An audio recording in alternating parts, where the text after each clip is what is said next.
እግዚአብሔር እንግዲህ ከሁላችሁም ጋር ይሁን እያልኩ ነው ዛሬም ብቅ ብያለሁ። እንግዲህ ውድ ቤተሰቦች ዛሬ ከእናቴ ጋር ነው ቁጭ ብያለሁት።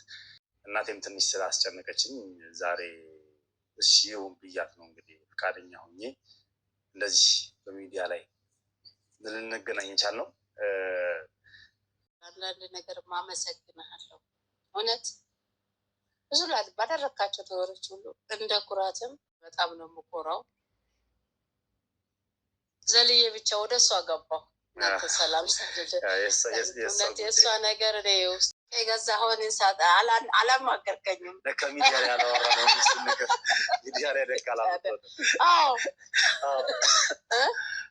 ያንን ሰርፕራይዝ በነገራችን ላይ ለቴዜ ባደረኩት ጊዜ ያው ለእናቴ ያልነገርኳት ነበር ያለውን ነገር ምናምን ነገርና ከዛ በኋላ ለእናቴ ገብታ ስትነግር እናቴ ያው ደስ ብሏታል። የምር ተቀይማ አይደለም ደስ ብሏታል ምናምን ነገር ግን ያው በቃ አይደል እንዴት ሳትነግረኝ ይሄን ውሳኔ ወሰንክ ለምን አላማከርከኝም የሚል ነገር ነው። ጋብዛችኋለሁ። አዲስ ካላችሁ ሰብስክራይብ ያደርጋችሁ ቤተሰቦቻችን አትርሱ። እንዲሁም ማሰብ አስተያየታችሁን ኮሜንት ላይ ጻፉልኝ። ቪዲዮን ደግሞ ላይክ እና ሼር እያደረጋችሁ ብዙ ሰው እንድታደርሱልኝ እና ብዙ ሰው እንዲማርበት ፈልጋለሁ። በያላችሁ ሰላም ጤና ይስጥልኝ። ውድና የተከበራችሁ ውድ ሆናችሁ የኔ ቤተሰቦች እንዴት ናችሁ? ሰላም ናችሁ? ሰላማችሁ በያላችሁበት ያምዳችሁ። ሰላማችሁ ብዙ ትርፍርፍ ይበል እያልኩ ዛሬ በአዲስ ነገር ነው የመጣሁት። ልዑላችንን ከእናቱ ከቤተሰብ ጋር ዛሬ ሰብሰብ አድርጌ የላችሁ የመጣሁት ስለ ዘላለምም የሆነ ነገር እላችኋለሁ። በቅድሚያ ግን ሁላችሁም እንኳን አደረሳችሁ። ያንን ሰላማችሁ ይብዛልኝ። ዛሬ ልዑላችን እንግዲህ በዓልን በትንሹ ማሳየታችሁ ነበር። ከዛ ጀርባ ያለው ደግሞ እንግዲህ እኔ በትንሹ አሳያችኋለሁ። ከእናቱ ጋር እንዴት ሆኑ እያላችሁ ስለነበረ በወንድሞቹ ዙሪያ ባለው ጉዳይስ ምን አዲስ ነገር አለ? ስለ ቀለበቱ ብዙ ነገሮች ትጠቅያላችሁ። ግን ዛሬ ግን እናቱና ልዑልን አንድ ለማድረግ ሰብሰብ ያደረጋቸው ነገር አለ። እሱን ነው የምነግራችሁ። እህቱ ኦልሬዲ ከነሱ ጋር ናት፣ ምንም ችግር የለውም።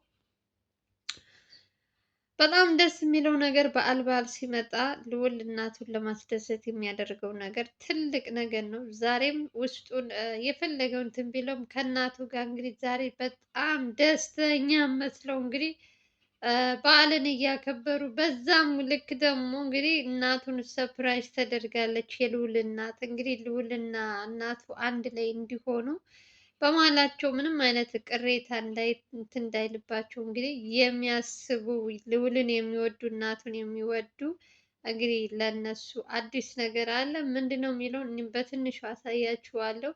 የሰው ደስታ የሚያስደስታችሁ ቪዲዮ ላይክ እያደረጋችሁ፣ ሰሞኑን በጣም ቀዝቅዞብኛል። እኔም ቪዲዮ እየሰራው አይደለም፣ ለዛ ነው። ስትችሉ ስትጀምሩ ገና ስትጀምሩ ላይክ አድርጉ። እኔ ታውቃላችሁ፣ ላይክ አድርጉ፣ ሼር አድርጉ። ብዙም አልልም፣ ወደ መጣሁበት ጉዳይ ነው ማወራችሁ። አንዳንዴ ደግሞ በመሀል እንደዚህ ማለት ያው እናንተን ለማስታወስ ያክል ነው። በቅንነት ላይክ በማድረግ ተባበሩኝ።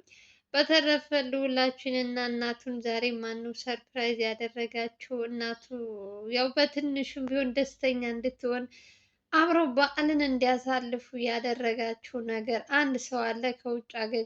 ያው ሁልጊዜ የምንልውል የሚላክላቸው የሆነ ነገር ወይ ውጭ ሀገር ነው ወይ ኢትዮጵያ ውስጥ ነው። በቃ ወይ ትልቅ ባለሀብት ኢትዮጵያ ውስጥ ምናምን እንደዛ ነው። ዛሬ ግን ከውጭ ሀገር ነው ያልጠበቀችው። እናቱ ኦልሬዲ ልዑል ለእናቱ ቤት ገዝቶላታል። ከዚህ በፊት ዲኤምሲ ላይ ነግሯችኋል። ግን ደግሞ ዛሬ ደግሞ ለየት ያለ ነገር ለእህትየዋም እናቱም እንድትደሰት ያደረገ ነገር ነው። እህቱ እንግዲህ ካሁን ከትምህርት ስትጨርስ የራሷ ነገር እንዲኖራት ብለው እንግዲህ እናትየዋም ደስተኛ እንድትሆን ብለው እንግዲህ ለእህትየዋ የተገዛላት ነገር አለ። እሱም በትንሹ የራሳቸው አንደበት እናትና ልዑል ሲያወሩ እንትን ያሉትን እሱንም በትንሹ አሳያችኋለሁ።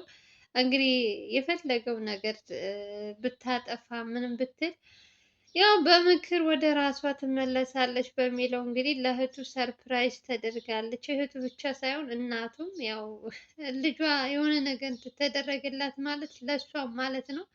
እናት ታውቃላችሁ፣ ሁልጊዜም ልጆቿ ደስተኛ እንዲሆኑ የሆነ ነገር ከነሱ እንዳይጎልባቸው ማድረግ ነው የእሷ ደስታ የእሷ እንትን። ዛሬ እንግዲህ ለነ ልዑል ለእህቱ ሰፕራይዝ ለልዑልም እንዲሁ ሁላቸውም ነው ደስተኛ ያደረጓቸው። ከዚህ በፊትም እንግዲህ በተደጋጋሚ ልዑልን በጣም ብዙ ነገሮች እየተደረጉለት አይታችኋል። በተለይ ዲኤምሲ ላይ ለልዑል ትልቅ ነገር እያደረጉለት የሚሰራበት ቢሮ ምናምን የራሳቸው እንትን ሰጥተውት ነበረ። ከዛም አልፎ ደግሞ በውጭ ያሉት ደግሞ ለልዑል ሳያስበው በዘላለም በኩል ሰርፕራይዝ ተደርጎ ነበር። ዛሬ ደግሞ በእህቱ እንዴት ደስ ይላል! አዲስ አመት ሲመጣ አዲስ አመት አልኩኝ ግና ስጦታ የሚሰጣጥበት ወቅት ነው። የተቸገሩ ልዑላችን እንደዚህ ሆኖ ሳይሆን በጣም ደስ ብሎኛል። ከዛ ሁሉ ጭንቀት ወጥቶ ከቤተሰቦቹ ጋር ሰብሰብ ብሎ እንደዚህ ሲስቅ ማየት ራሱ ትልቅ ነገር ነው። የእውነቴን ነው የምላችሁ። ብዙዎቻችሁ ልዑል ሲደሰት ልዑል ይሆን እንትን ሲል በጣም የልዑልን ደስታ የምትፈልጉ ሰዎች አላችሁ። በዛው ልክ ደግሞ ልዑል ስራውንም ሁሉ ነገር እንትን እንዲበላሽበት የሚፈልጉ ጠላቶችም አሉ። ግን ደግሞ ዛሬ ደግሞ ለምትወዱት የልዑልን ደስታ የሚያስደስታችሁ ሰዎች በዚህ ቪዲዮ እርግጠኛ ነኝ ደስ ይላችኋል። እህቱም እንግዲህ እንደ ድሮው ወደ ራሷ እንትን ብላ ቤተሰቦቿን መርጣ እንግዲህ ሁሉም ነገር በዓል በዓል እየመሰሉላችሁ ነው። በተለይ እንደዚህ አይነት ነገሮች ደግሞ ለምታደርጉ ሰዎች ደግሞ ሰዎችን አንድ ላይ ለመሰብሰብ የእኛ ስጦታ ትልቅ ነገር ሆኖ ምናምን ሳይሆን ግን ደግሞ እነሱን የሚያሰባስብ ነገር ነው ብላችሁ አስባችሁ ለምታደርጉ ሰዎች ደግሞ በጣም በጣም በጣም ቃል የለኝም። የልዑልን ደስታ የምትወዱ ሰዎች ናቸው እርግጠኛ ነኝ። በዚህ በኩል የዘላለም ህመም በጣም ብዙዎቻችሁን እየረበሻችሁ ነው። እያየው ነበረ ኮሜንት ብዙዎቻችሁም እኔም የሰማሁትን ትንሽ ብያችኋለሁ፣ ማታም ነግሬያችኋለሁ። ልዑል ለምን አልጠይቀውም ልዑል ያላችሁም ያላችሁ አላችሁ ኮሜንት። እንግዲህ የልዑልን ነገር እያያችሁት ነው። አሁን ደግሞ በዓል ነው። ከአንዱ አንዱ ወደ አንዱ ምናምን የሚባባልበት እንትን ነው። ያው ግን አይጠይቀውም ብዬ አላስብም። ከካሜራ ጀርባ ሂዶ ጠይቆትም ሊሆን ይችላል። እኛ ፊት ለፊት ሳናይ አናምንም የምንል ሰዎች ስለሆን ነው እንጂ ሁልጊዜ ሁሉ ነገር ካሜራ ላይ መምጣት የለበትም። ከጀርባም ሆኖ መጠያየቅ ይችላሉ። ዋናው ሰላም መሆናቸው ነው። ከዛም ሲቀጥል ደግሞ የልዑልን እናት ደስታ የምትፈልጉ ሰዎች ሁሉም ነገር ተስተካክሎላት በልዑል ቤተሰቦች ወይም በልዑል ወንድሞች ጫና እየደረሰባት ከዛ ሁሉ ነገር አውጥቶ ልዑላችን እንግዲህ እናቴ ምንም ነገር ቢፈጠር እኔና አንቺ አንድ ነን፣ እኔና አንቺን ለመለያየት የፈለገው ነገር ቢያመጡ ራሱ መቼም ቢሆን አንቺን አልተውሽም ብሎ እንግዲህ ለእናቱ ቃል ገብቶላታል። ልዑል በንዴት ሁኜ ላስቀይምሽ እችላለሁ፣ የሆነ እንድቀየርብሽ እችላለሁ፣ ግን ደግሞ ከውስጤ እንዳልሆነ እንድታውቂልኝ እፈልጋለሁ ብሎ እንግዲህ ዛሬ እናቱን ይቅርታ ብሏል ማለት ነው። ሁልጊዜም እነሱ ይቅርታ ነው የሚባባሉት፣ ግን ደግሞ ይሄ ነገር እስካልተዘጋ ድረስ ነገም ደግሞ የሆነ አዲስ ነገር ሲመጣ እናቱ ላይ እንደዛ እንደባለፈው መጮህ ወይ እንትን ማለቱ አይቀርም። ዋናው ነገር ግን ይሄ ነገር የአባቱ ጉዳይ ማለቅ ባለበት ጉዳይ ማለቅ አለበት። ይሄ ሰው አለ የለም የሚለውን እስከ ጥግ ድረስ ሂዶ የአባቱን በህይወት መኖር ማወቅ አለበት ብዬ ነው የማስበው። ወንድሞቹ የፈለገውን ነገር ስራው እንዲቆም ስራውን ለማበላሸት ምናምን አጎት አክስት የተባሉት አክስትየዋ ባለፈውም አይታችኋል፣ ድርድር የሚባል ነገር እያቀረበችለት ነበረ። በዚህ ልክ ነው ልዑልን የሚፈሩት። እያንዳንዱ እርምጃውን እየተከተሉ እሱ የሆነ ነገር አውጥቶ እንደዚህ ሚዲያ ላይ እንደዚህ ያደረገን ምናምን የሚለውን ስማቸውን ነው እነሱ የሚፈልጉት እንጂ ሰውየው እውነት በህይወት ኑሮ እየተሰቃየ አንድ ቤት ውስጥ አሽገውበት በድሮ ማንነቱ እየቀጡት ከሆነ እነሱ ራሱ መቀጣት አለባቸው ብዬ ነው የማስበው። ምንም ነገር ሰው ሲያጠፋ ህግ አለ። በህጉ መሰረት ትቀጫለሽ እንጂ ቤት ውስጥ ልጆቹ ለምንድን ነው አንዴ ሞቷል አንዴ በህይወት አለ እያሉ በሰው ህይወት የሚቀልዱት? ልዑል ደግሞ ይሄ ነገር እጅግ በጣም አበሳጭቶታል ከሚባለው በላይ አይደለም ምንነቱን ሳያውቀው እንትን ያለ አባቱ ይቅርና ለማንም ሰው መክፈል ያለበትን ዋጋ ከፍሎ እስከ መጨረሻው ድረስ ምን እንደሚያደርግ ታያላችሁ። ግን ደግሞ አሁን ደግሞ በአባቱ ጉዳይ ደግሞ ትንሽ ጫን ያለ ነገር ነው። እናቱም ከጎኑ ብትሆን እና እናቱ እውነቱን ብትነግረው ስራውን ያግዘዋል ብዬ አስባለሁ። ብቻ እግዚአብሔር ይመስገን አሪፍ ነገር፣ እኛም ጥሩ ነገር እንመኛለን እነሱን አንድ ለማድረግ። በተለይ ተመልካቾችን ሳላመሰግናችሁ ማላልፈው ልዑል ከእናቱ ከእህቱ ከማናቸው ሰብሰብ እንዲልላችሁ አንድ ላይ እንዲሆኑ እነሱ የሆነ ክፍተት ተፈጥሮ እንዳይለያዩ የምታደርጉበት የምትሄዱበት ርቀት የእውነቴን ነው የምላችሁ። ብዙዎቻችሁ አይታችሁ ከሆነ በጣም የምታስደስቱኝ እህቶች ወንድሞች ያላችሁ፣ በተለይ በውጭ ሀገር ያላችሁ የሰው ደስታ የሚያስደስታችሁ በእህቱ ምክንያት ባለፈው ብዙ ነገሮች እኔም ተናግሬያለሁ። በእህቱ አንድ ቀን ልዑልን የሆነ ነገር እንዳታስደርገው እንደዚህ እያልኩኝ ነበረ። ግን ደግሞ እያያችሁ በየጊዜው እየተቀየሩ ሲመጡ ደግሞ የሰው ለውጥ የሰው ደስታ ሲያስደስታችሁ እነሱን አንድ ለማድረግ የምትሄዱበት ርቀት የእውነት ልትመሰገኑ ይገባችኋል። ቀጣይ ደግሞ ምን እንደሚፈጠር እንግዲህ አብረን የምናይ ይሆናል። እንግዲህ በዚህ ወቅት ነበር ልዑል ሊያገባ የነበረው በዳግማ ትንሣኤ፣ ግን ያሰበው ሁሉ እንግዲህ አልተሳካም። ግን ደግሞ ልዑል ቃል ገብቷል። ከነገራችን ላይ ባለፈው ይሄ ነገር ሳይፈጠር በፊት የፈለገው ነገር ቢመጣ እቅዴን ማንም ሰው አያበላሽብኝም፣ ማግባትም ካለብኝ አገባለሁ፣ እናቴን አስደስታለሁ ሲል ነበር። እንግዲህ ሀሳቡን ቢቀይርና ይሄ እኛም በጉጉት እንደጠበቅ ነው ሁሉም ነገር ተስተካክሎ እንደ በፊቱ ቢሆን አዎ ምኞቴ ነው። ደግሞ ይሆናል፣ ለማየት ያበቃችኋል፣ ይሆናል። በዳግማ ትንሣኤ ባይሆንም በዛኛው ብቻ በዚህ ጾም መጨረሻ ኦልሬዲ ጾሙ አልቋል። ይሆናል አይሆንም የሚለውን እንግዲህ እያጣራን ከስር ከስር እየተከታተለን እንግዲህ የልዑልን መጨረሻ እናያለን። ዛሬ ግን ደስ ብሏቸዋል፣ ሰብሰብ ብለዋል። ያ ሁሉ ነገር ያ ሁሉ ግርግር አልፎ ወደ ራሳቸው ተመልሰው ልዑልም እናቱን ይቅርታ ብሎ እህትየዋም ወንድሟን ይቅርታ ብለው አንድ ላይ ሆነው ይህን ነገር ደግሞ ያደረገ ያዘጋጀላቸው ሰው ደግሞ በጣም እናመሰግናለን። የእነሱን አብሮነት አንድነት የምትወዱ ሰዎች ምስጋና ይገባችኋል። የእውነቴን ነው የምላችሁ።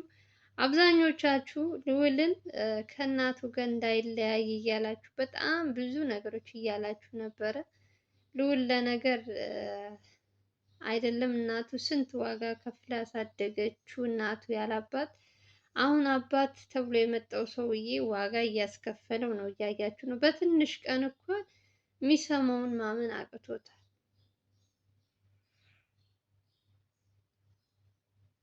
በየጊዜው እየተቀያየሩበት ነው። ሰው እነሱን አምኖ እናቱን እንትን ይላል ብዬ አላስብም። ስለዚህ ሁሉም ነገር በእግዚአብሔር ፍቃድ እንግዲህ ይስተካከላል። እናንተም በጸሎታችሁ አስቡ። ልዑላችንም ወደ ራሱ ተመልሶ በዚህ ወቅት በዚህ ወር ውስጥ ያገባል ብለን እናስባለን። ያገባል አያገባም እሱ ከራሱ አንደበት እንሰማለን። እኛ ባለፈው ስላለን ብቻ ነው እየጠበቅን ያለ ነው። እንግዲህ እሱን ፈጣሪ ነው የሚያውቀው። ቢያገባ ደስ ይለኛል። እኔ በተለይ ደስ ይለኛል ከሌልሳ አንዱ ያ ሁሉ ነገር ተትቶ እሷ እንደዛ እንደተጫወተችበት ልዑልም አንድ የሆነ እንትን ብሎ ቢያሳያት ደስ ይለኛል። ግን ደግሞ ይሆናል ታላችሁ ይሆናል። ሁሉም ነገር በጊዜው ነው፣ በቸኮል አይሆንም። እንጠብቃለን በትዕግስት